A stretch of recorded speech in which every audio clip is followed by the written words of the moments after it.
Welcome to Music in Mind Live.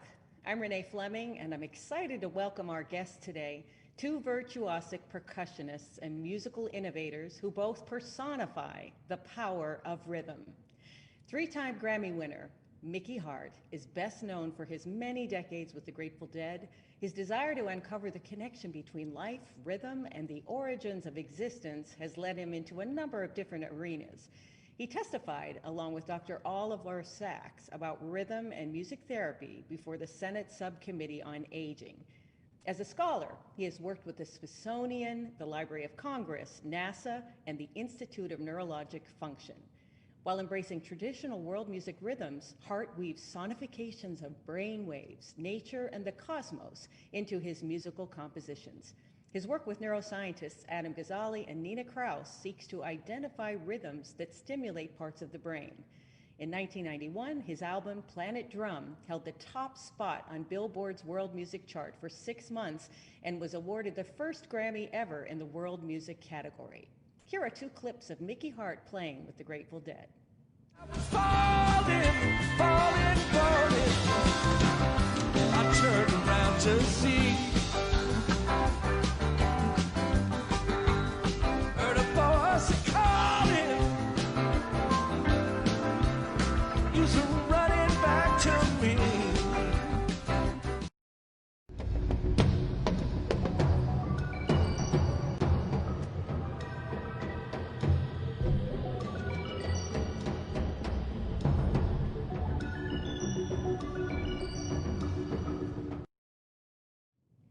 So amazing. And our other guest today is the preeminent classical tabla virtuoso of our time, Zakir Hussain.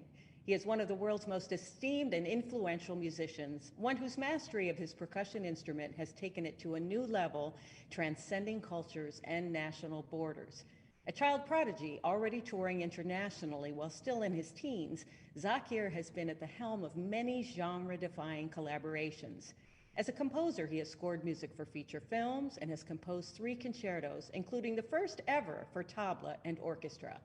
He is the recipient of countless international awards, including 2 Grammys, repeatedly voted Best Percussionist by both the Downbeat Critics Poll and Modern Drummers Readers Poll.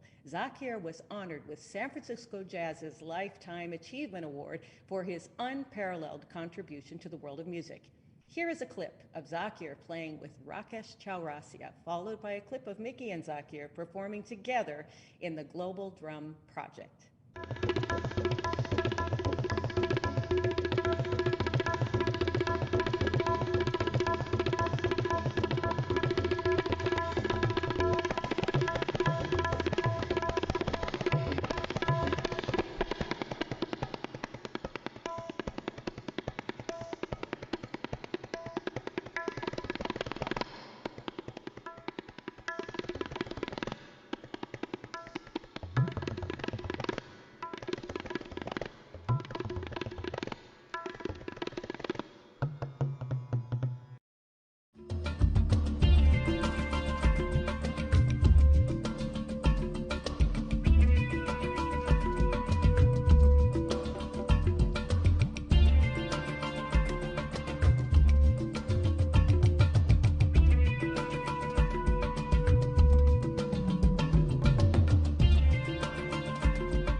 Amazing. Mickey and Zakir's careers are so extraordinary, we've posted full-length biographies in the description for this episode.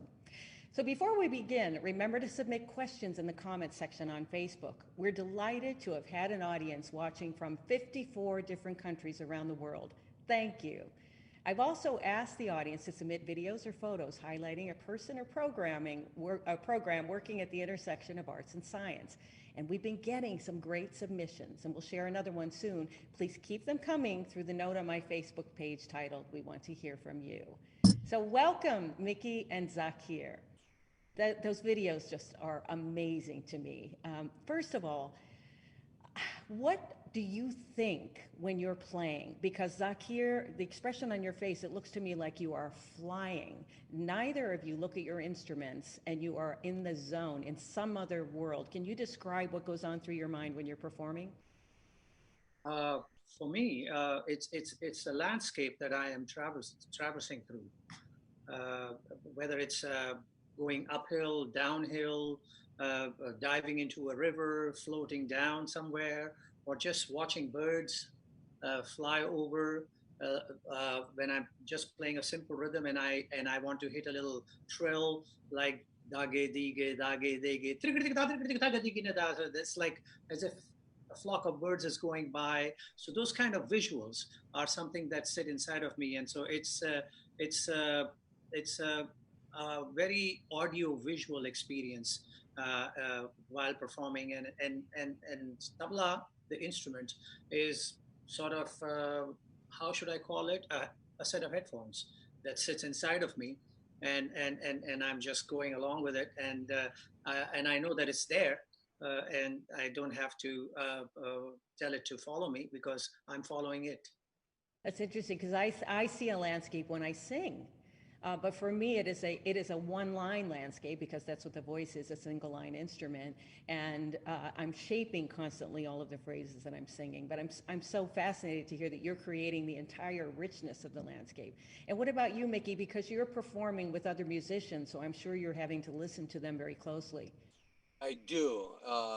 I try to, when I approach the stage, I try to be very calm. So, because the music is very exciting. So I have to have a responsibility of keeping the meter and the rhythm.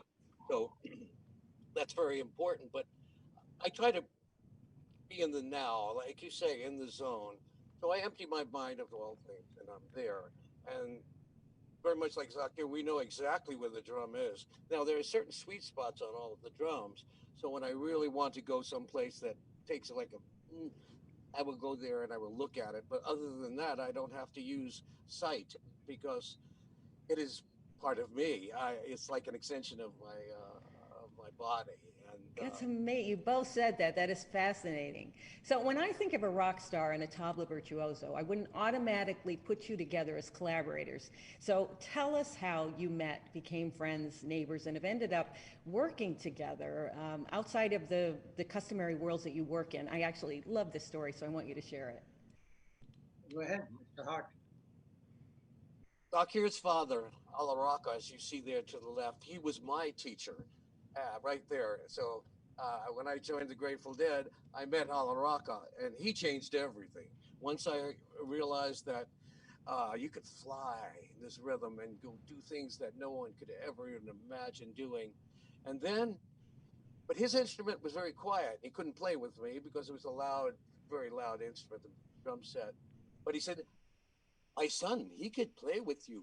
And one day, Zakir showed up in 1970, knocked on the door, and he said, I am Zakir Hussain. My father sent me. And I go, whoa, here we go. And by the way, Zakir and I both won Grammys for Planet Drum and Global Drum together. So he was part of all of that. And we became drum brothers. And we've traversed this time as just the greatest of friends and a trailblazer. Zakir comes from a very strict classical tradition, and my tradition is the opposite. So I mean, I try to, you know, do this. He doesn't do. He's totally there. Everything is perfect. He drives you crazy. So, so, but So it back then, reminds me of because I know that you have to memorize to so much work to really master the instrument in terms of learning the raga, and then going off from that because you both improvise too. You're both very often improvising with your instruments. But I'll come back to that. So I had an amazing experience at Soldiers Field with you a couple years ago, Mickey, in which you invited me to join you on stage during a performance to see you play and have a look at the 50,000 people in the stadium. So I remember also visiting you at the Ritz-Carlton Hotel and seeing not one, not two, but four generations of Deadheads in the elevator, all wearing tie-dyed shirts, including the babies.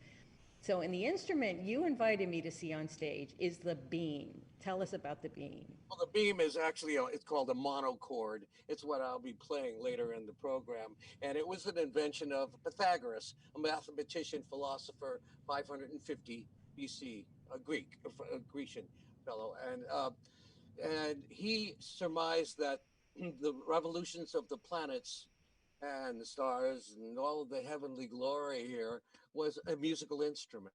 He called it the music of the spheres. So he gave mathematical equations to all of these revolving objects, and temperate scale, the octave, all of these things came out of Pythagoras's musical notation. So this is a modern version of Pythagoras's marvelous monochord.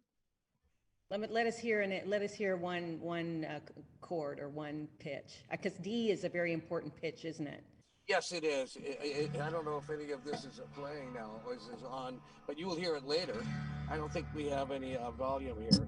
Oh, I hear it. It's beautiful. Yes. Oh, and your musical history, Zakir, encompasses an amazingly sophisticated tradition. Tell us about your training and the virtuosity, what your music also means culturally in India.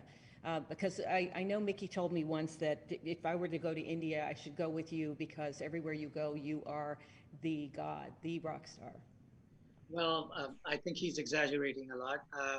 Uh, in India, most musicians, all musicians, are considered to be uh, conduits to spirits. There are Music is a very important part of our spiritual upbringing. Uh, it belongs to the temples. It comes from the temples, and many of the gods and goddesses who people in India worship are shown with instruments. Like Lord Krishna is shown with the flute, Ganesha, the elephant god, is shown with the drum. Lord Shiva is shown with the damaru. Saraswati, the goddess of knowledge and learning, is shown with a veena, a string instrument. And so this is ingrained into people. Every young person must have a few lessons of spiritual music that is sung in the temple or played in the temple. So that's how we are brought up. And so musicians are considered to be very special in that way. It's like almost a priest of music, connection of that sort. So we are revered and honored in that way. And but having said that, our upbringing is almost like in the temple or the church from a very childhood. We were taken up into it. When I was 2 days old, for instance, I was brought home from the hospital, and the tradition is that your father is supposed to whisper a prayer in your ear. And when my father took me in his arms, instead of whispering a prayer, actual prayer from the shlokas or the Gitas or Ramayana, he sang rhythms. And my mother asked him, "Why are you doing that? You're supposed to do that other thing." And he said, "But this is a prayer that he's going to be praying through the rest of his life and leading the flock through. So I'm starting him right now." And from there on, that's what he did every day. He would hold me in his arms for an hour or two and sing rhythms in my ear. So I guess I was being prepared for what's to come later in my life. So that's our cultural upbringing, and we honor our elders in that manner, or we honor our gurus in that manner. If you notice, there's a garland on my father's portrait here because this full moon that just happened is the beginning of 2 weeks of our journey to go and visit our gurus and offer our respects and gifts and thank them for the knowledge that they have transmitted to us. It's a very important holiday in India for all artists and everybody, and it is followed diligently.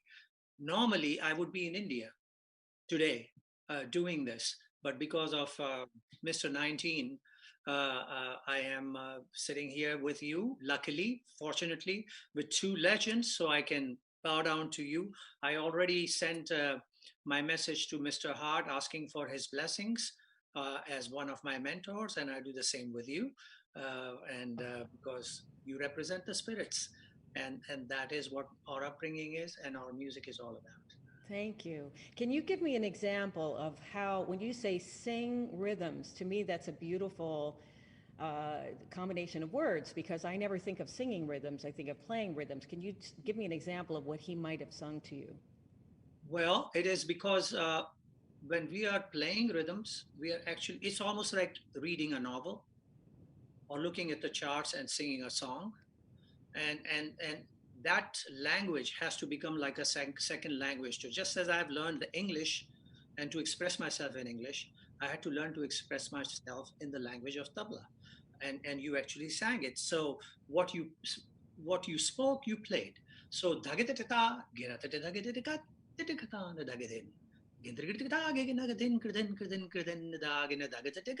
so there is a melodic element to it, an expressive element, almost like a question. Huh, So these kind of little dynamics that you express through your voice, you express through your instrument. And fortunately, the instrument has the ability to be able to show those dips and flows, and so it's that's what we first learn to do, is learn to recite and sing the rhythms before we even get a chance to play our instrument.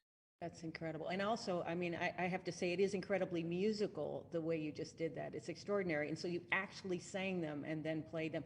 And I would say clearly, music was your first language, rhythm was your first language. Exactly, because before I could learn to speak anything, Hindi or whatever other language that we were speaking at home, I was speaking the rhythms first. That's beautiful. You're both interested in the healing tradition of music. Mickey, tell us about drone and the power of rhythm and vibration. It's something Well, I know you've shared with your audiences before even the major concerts. very true what Zakir just said. That music is a language, and but music is also an emotion. You can't see music, you can't feel it. I mean, you can feel it, but you can't touch it. So when you play something like a drone, an open drone like that, it affects your brain waves in certain ways. Different frequencies affect different brain waves. Uh, when you go really low, you'll go to you'll go to gamma, then a little bit lower, then to beta, and so forth, alpha. So what you're really doing is you're moving brain waves while you're playing. That's really what we're doing. We're playing to our brain waves, and you're playing to the master clock. This is the most incredible instrument on the planet. Your mind, your brain. So that's what you're really doing, and now we're conscious of it because we know that certain rhythms and certain frequencies move people in certain ways, especially the people who are injured some way, like in dementias. We know that when we play certain rhythms, they sort of come out of their their zone and they start to sing. They start to maybe dance. They maybe even remember their first dance with their husband or something like that. So the memories come back. That's what this is all about, cognition. That's what music really does. It helps in cognition. It helps in it actually. Confucius was an interesting guy. See, Confucius, he said that he maintained a scale in the realm, and he made sure that that scale was properly maintained. And he felt that there would be good feelings once the scale was maintained, whether it be the generals or the people to people. And so, music it became very important in life. Now, science is taking over, and really has supported on the anecdotal evidence that we have, especially like Adam Ghazali and Nina Kraus at Northwestern, and all these great scientists are coming up with the formula, the code on what we know and love and have felt. I started when I was 3, just picking up a pair of drumsticks and just playing all over the house. It was not quite as like Zakir's experience. Mine was sort of ad hoc. It went all over the place until I found my teacher.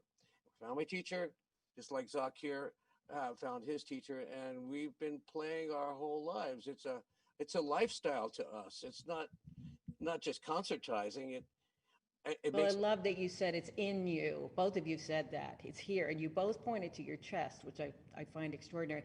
Zakir, you told me a really interesting story about musicians whose bodies have broken down, who are older or tired, and what happens to them when they start playing. Well, this is it. I mean, drone is a very important element, vibrations, frequencies, and so on. We in India take it as a natural everyday thing. It's not a scientifically experienced phenomena. It's just a natural everyday living experience. So that's part of our music. I mean, if Earth, for instance, it revolves around that axis and it actually creates a tone. uh, Mr. Hart will agree, and he will even tell you what note it is. well, we think it's 52 octaves below middle C, a B flat actually in our Actually, hearing. B flat, exactly. So it's so there's a note, and it's already there. So if for some reason the music in our world has tied into it, and one of our earlier drone instrument, which is the tanpura, was actually tuned to B flat. Ah, Woo! Now, how did that happen? We have no idea, but it did happen, and it's considered that our Earth is Mother Earth. The female energy of our life comes from there. It's a very strong energy. It is Shakti, and all the ladies when they sing in India, they sing in the key of B flat. huh. So it's interesting that it's connected. The standard tonic for the female vocalist is B flat. So this is ingrained, and I've seen this happen. I've been tired and totally broken down after a 22-hour journey somewhere, and I get on the stage, I start playing, and just 5 8 minutes into it, somehow it's like somebody gave me a rejuvenation injection or something, and it's good. I've seen 90-year-old tabla players, drummers, being helped onto the stage, and they sit down with their hands shaking like this, and then they sit down to play, and slowly the tipper tapper pitter patter, and then next thing you know, the weight has appeared, the sound has blossomed, the punch has arrived, and the hand is steady as a rock. And just to Amazing. watch that, and to see that phenomena right in front of my own eyes, I Mm. mean, this is real. It's not something that has been imagined, and there are recordings of it, there are videos of it, so you can see that there is an energy inside of the music, no matter where it comes from, whether it's the Kyoto monks and the Tibetan meditation bowl, or their throat singing, or the singing from the Kundalini that arrives up and gives you those tonal frequencies that actually, just line up your chakras in a way where they need to be, and the ambience and everything that comes together. This is all part of the music that keeps you healthy. I mean, joints at 70 start to ache, but my father was playing at 80, and there was never a complaint about, oh, my fingers are aching or my wrist is not working. Hmm. Nothing like that ever happened. Ravi Shankar played his concert when he was 89, 90 years old, pulling on the sitar strings, no issues, no pain, nothing. So this is all the power and energy of the vibration of the frequencies that emerge from the music instruments and emerge from inside of you yourself. And I do have to say one other thing. Our energy together, Mr. Hart and myself. Do you realize that this is our 50th year together? No, I haven't been counting, but that's 1970s when I knocked at your door. This is 2020. wow. That's fabulous. We brought Wow. many places together with the rhythm. The rhythm has taken us all around the world. We've learned rhythms from every part of the planet. There is no country, there is no culture that does not have a music. The whole planet. It's music is not a luxury; it's a necessity because music has made us human. Well, and the two of you it's kept you young, obviously, because you're both the most vital people one would ever want to meet. And you got to meet somebody that I so wish I had met, Mickey. You worked with Oliver Sacks. And you also introduced me to Connie Tomino, and who will be on a later episode. So how did you come to be involved with them? You know, you've been so ahead of your time. The speech that you gave 30 years ago was amazing, and we've actually put a link to your entire speech, which was about music therapy, and it was for the Senate Special Committee on Aging, and way ahead of your time. Now this is becoming very popular. This must be so gratifying to you. But tell us the story of how you met and started working with Oliver Sacks. Well, I was asked to be on the board of the Institute of Neurologic Function, where Oliver was and Connie Tomino. And so I got to know Oliver. And then I asked Oliver to come to a Grateful Dead concert, and he brought one of his patients. And this patient, his clock stopped in 1968 or something. I mean, he didn't remember anything before 19. That was it. And so he brought him onto the stage, and he hadn't spoken or anything. And then all of a sudden he started chattering, and he says, "That's the Grateful Dead. That's the Grateful Dead." But he said when we played a new song, he didn't recognize it. And then he also said, "Where's Pigpen?" Pigpen was one of our lead singers. His was nickname, and so he was able to recognize Pigpen was back in the 1968, but in 1980, whatever, he was not there. So he recognized that. And then they made a movie out of it. The music never stopped. So then Oliver and I went to the Senate, and we just told them that music is a necessity for civilization, and it's a medicine, it's a tonic. And so Harry Rees, he gave us $1 million to start this rhythm therapy here in the West. Thank you, Harry. Because no one else would even think of it. So that's how I got involved with Oliver. He was a swell guy, you know, just a brilliant person. He was full of life. He was full of life. You know, I think it's so extraordinary that you introduced me to a lot of aspects of this, actually, and really got me interested in it. And Connie is still doing great things. So another concept that we talked about is entrainment. And so that was something I'd never really thought about, wasn't very familiar with. Can you tell us what entrainment is and how music is related to entrainment? Christian Huygens, back in I think the 1600s, came up with this thought that any two objects that were similar eventually will be together. He put two grandfather clocks on the wall, and eventually they were in time. So any two organisms that have anything to do with each other eventually will be in time, because nature is most efficient, and music is as well. So that's really the law of entrainment. Now, it's not always musically. It could be in life. Love is a form of entrainment. Yeah, I think the book that you shared with me was about ants. Oh, that's right up there with that. Well, the brain. Thank you to E.O. Wilson. This is a superorganism, right up there with the ants, because the ants are really the most superior complex organism on the planet. So yeah, so that's where the ants came in. But But it's rhythm. It is definitely related to rhythm, and it's a form of rhythm. The fact that when we're walking together, we tend to start walking in the same tempo, and people in general do that. It really is amazing.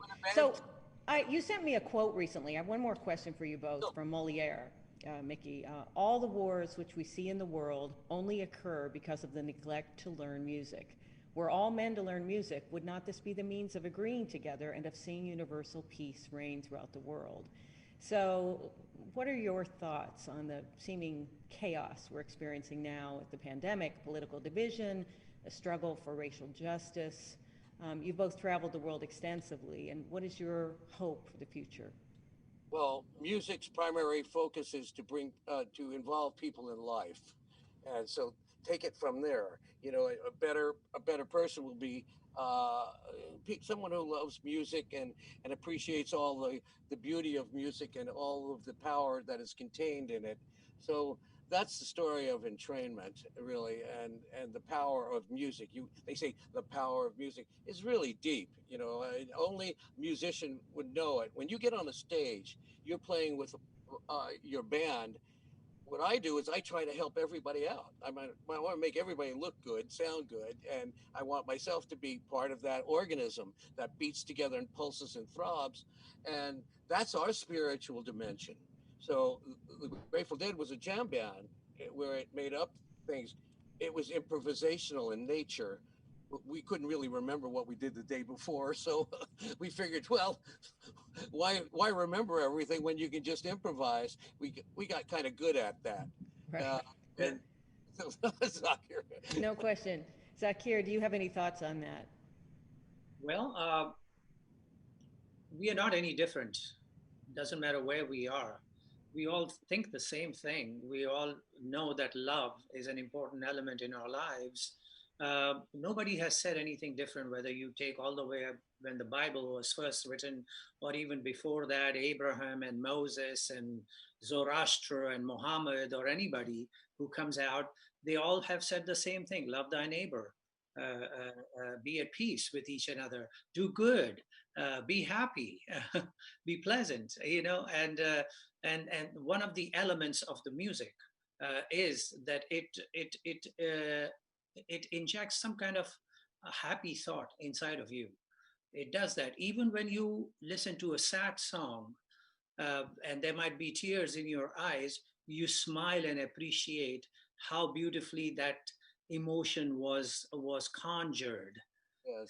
And so there is a certain amount of happiness inside of you when you do that. So this is the kind of thought process that has existed from time immemorial. From time to time, we as human beings stray and we forget that. And maybe this is the time when that's happening, that we are sort of led astray, we are on a different track. But somewhere along the line, somebody's going to pull that little hammer down and we'll come back and line up, and hopefully the understanding of Amin, Amen, and Shanti. I mean, in the Bible they say Amen, in Quran they say Amin, in the Gita or Ramayana they say Shanti. It all means the same thing, and Shalom. It all means the same thing. And so I hope that we will again remember that that's what it does, and Mm. go back to as it was before, all one plate with all the smorgasbord, and we just tried to take it all away in different directions. Let's put it all back in the same plate. Beautifully said, both of you.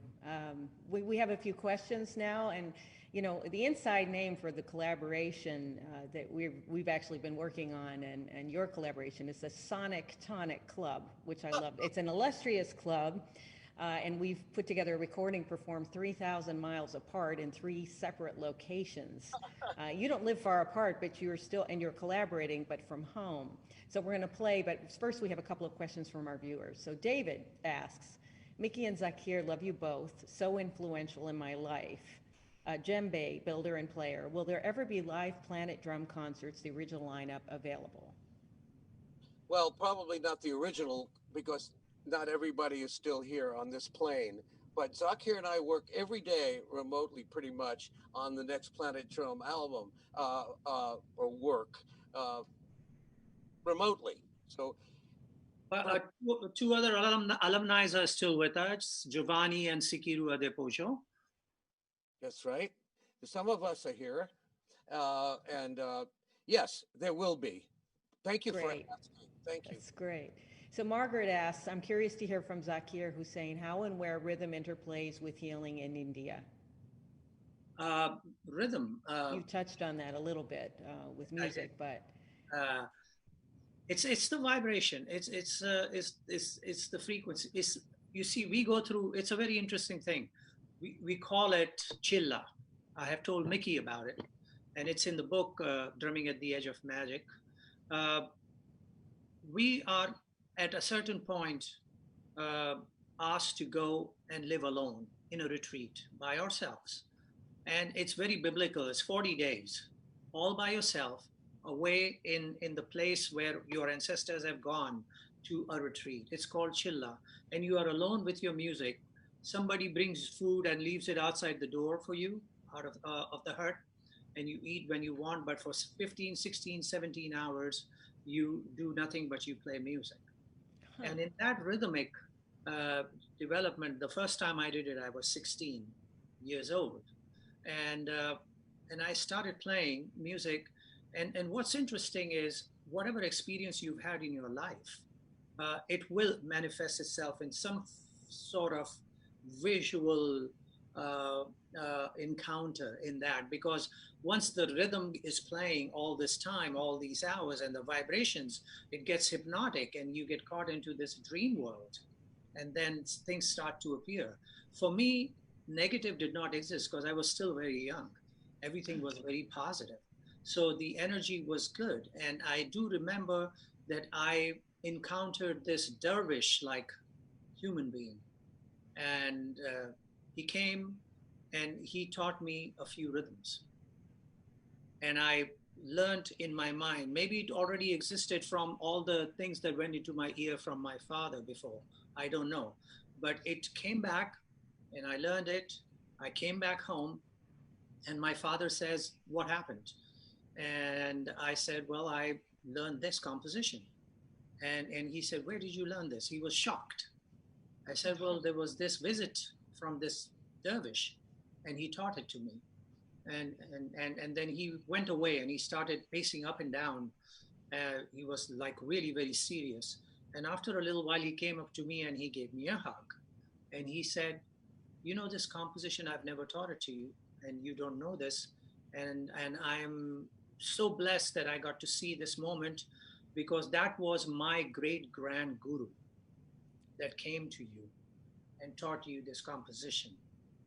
And so it came to me in that manner. It's the rhythm that brought me at that plane, at that ethereal plane, where I transcended into a world where I met beings of incredible light and energy and knowledge. And this is what the rhythm is all about, and it does that to you. And in doing so, it also uh, uh, reinforces you to be able to face the world and be able to defy age if possible. Oh, beautiful. Somebody asked me actually a much more nuts and bolts question. Chris from Chico. Question for Renee: how does your approach to the rhythmic part of music change depending on which style or genre you're singing in? It changes dramatically for me because we call it style. We refer to it as style. So whether it's if I'm singing something that's Baroque or classical, then we want to be much more in tempo and much more on the beat in terms of style. I remember Sir Georg Schulte constantly hitting me on the shoulder, just pushing forward that rhythmic impulse. And I had teachers, mostly conductors, who that was what I learned from them. Because in other styles of music and later styles of music, then I have a tendency to be much freer and bend the rhythm to my own desires. It's one of the ways in which I can interpret and be more creative. And now for our collaboration. It's not the first one. In 2018, we performed at the Kennedy Center in Voices of the Rain Forest for a Music and the Mind convening, and then a presentation at the Hayden Planetarium in New York, Mickey's sonification of the universe from the first rhythm of the Big Bang to the neural vibrations of the human brain. And today we've got something new, and it's called Open Eyes. Here it is.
Oh, thank you. Thank you for the collaboration. I Thank think you for we'll having call us. those the alpha waves, I think, right? Yeah, So restful. we did. Oh, well, I want to thank my extraordinary guests, Mickey Hart and Zakir Hussain. Please join us again next Tuesday at 5 p.m. via my Facebook page, Renee Fleming Music, or the Kennedy Center YouTube channel. Episodes will be available to view later, though, if you missed this live webinar. To stay in the loop, sign up for the newsletter at my Facebook page or my website, reneefleming.com. Next week, we're going to investigate the fascinating genesis of the power of music, human evolution, and how our brains and bodies were hardwired to respond so strongly to music. Joining me will be Dr. Ani Patel, professor of psychology at Tufts University, where he studies the cognitive, neural, and evolutionary foundations of music. He has been examining how humans and even other species process rhythm and melody. He's currently writing a book on evolution, music, and the brain, supported by the Guggenheim Foundation and the Radcliffe Institute for Advanced Study at Harvard. This is a favorite subject of mine, and it follows fantastically after our talk today with Zakir and Mickey. So I hope to see you next week. Thank you.